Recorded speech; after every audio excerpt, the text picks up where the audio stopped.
दोस्तों, आप सभी का स्वागत है आपके अपनी चैनल फार्मेसी लर्निंग सेंटर में। आज हम डिस्कस करने वाले हैं रिफ्रैक्टिव इंडेक्स के बारे में।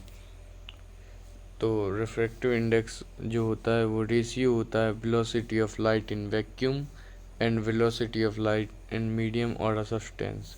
रिफ्रैक्टिव इंडेक्स को हम इंडेक्स ऑफ रिफ्रैक्टिव भी बोलते हैं। इसका सिंबल n होता है। इसके लिए इक्वेशन दी जाती है कि speed of light in vacuum और speed of light in medium, यानी कि CYV। एन जो है वो रिफ्रैक्टिव इंडेक्स को रिप्रेजेंट करता है, C speed of light in vacuum को रिप्रेजेंट करता है, वहीं भी speed of light in medium को रिप्रेजेंट करता है। जो रिफ्रैक्टिव इंडेक्स होता है वो लिक्विड और एयर के रिस्पेक्ट में स्नेल्स लॉ के अंदर में रिप्रेजेंट किया जाता है। जो रिफ्रैक्टिव इंडेक्स होता है वो रिस्पॉन्सिबल होता है इमेज फॉर्मेशन लेंस और आई के बीच में। स्नेल्स लॉ की बात करी जाए तो स्नेल्स लॉ को लॉ ऑफ रिफ्रैक्शन भी कहते हैं। इस लॉ को 1621 में विलवोर्ड स्नेल्स ने डिस्कवर किया था। स्नेल्स लॉ को डिफाइन करता है कि ratio of sine, angle of incident and ratio of refraction is constant. इसे हम इक्वेशन से समझते हैं। तो जो रेशियो ऑफ इंसिडेंट रे होता है वो रेशियो ऑफ रिफ्रैक्शन के इक्वल होता है, यानी दोनों का रेशियो कांस्टेंट हो जाता है। अब इसमें एक और चीज़ समझने वाली है कि जो इंसिडेंट रे है और रिफ्रैक्शन है, दो अलग अलग मीडियम का, जिसे हम I1 I2 और R1 R2 के नाम से दे देते हैं, दोनों ही कांस्टेंट होंगे, चाहे हम रिफ्रैक्शन में चेंज करें चाहे इंटेंशन में चेंज करें लाइट के। एक चीज़ है जो दोनों में कॉमन रहेगी, वो है दोनों का रेशियो कांस्टेंट रहेगा। सिर्फ एक दोनों में चेंज तभी हो सकता है जब हम मीडियम में चेंज कर दें। जैसे कि इसमें एयर और वाटर है, इसके मीडियम को यदि हम चेंज कर देते हैं तो इनका रेशियो भी चेंज हो जाता है।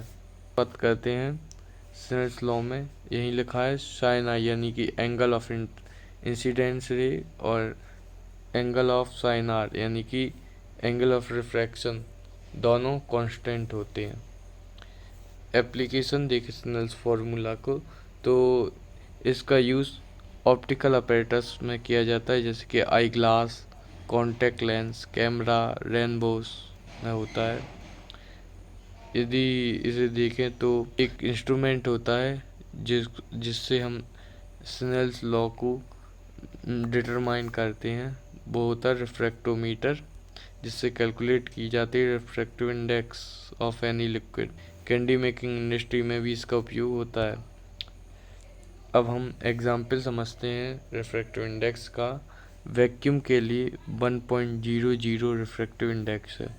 एयर के लिए ऐसे ही 1.00277 रिफ्रैक्टिव इंडेक्स है।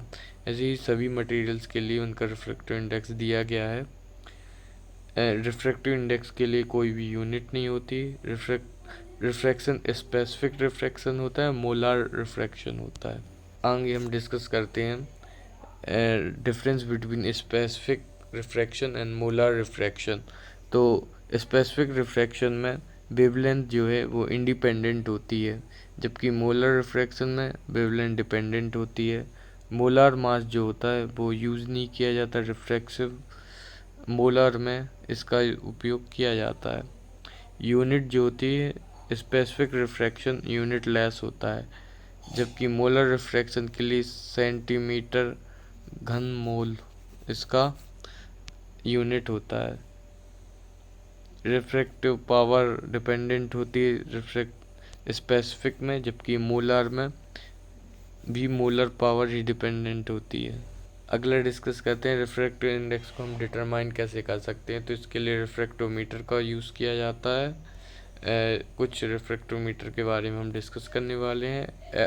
Average refractometer, immersion refractometer, Paul fringe refractometer और इंटरफेरोमीटर।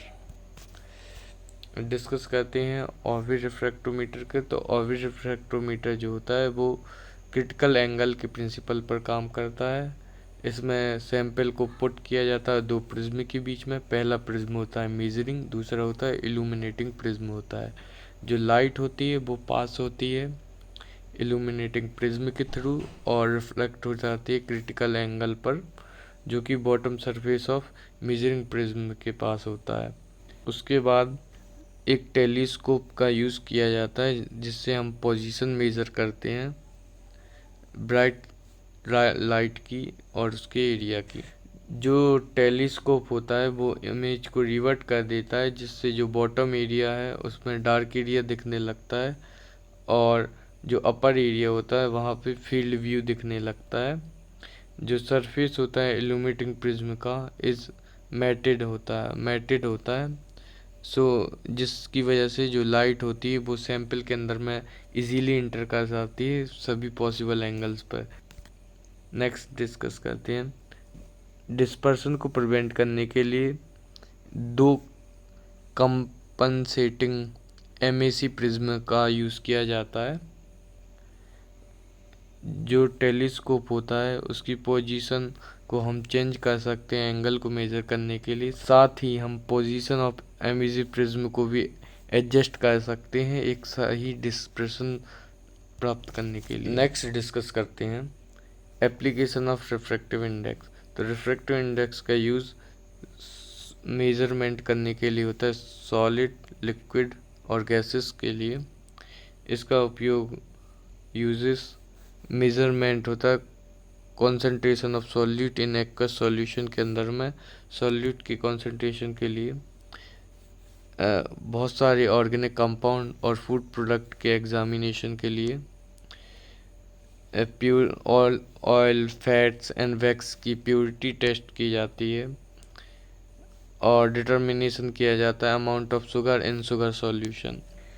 इंस्ट्रूमेंट एप्लीकेशन में जो उपयोग होता है उसका मटेरियल ग्लास होना चाहिए, पॉलीकार्बोनेट होना चाहिए, पॉलीएक्रिलेट होना चाहिए। आज के वीडियो में बस इतना ही था। यदि ये वीडियो आप सभी को हेल्पफुल लगती है तो अपने फार्मा फ्रेंड के साथ में ज़रूर शेयर करें। Thank you for watching.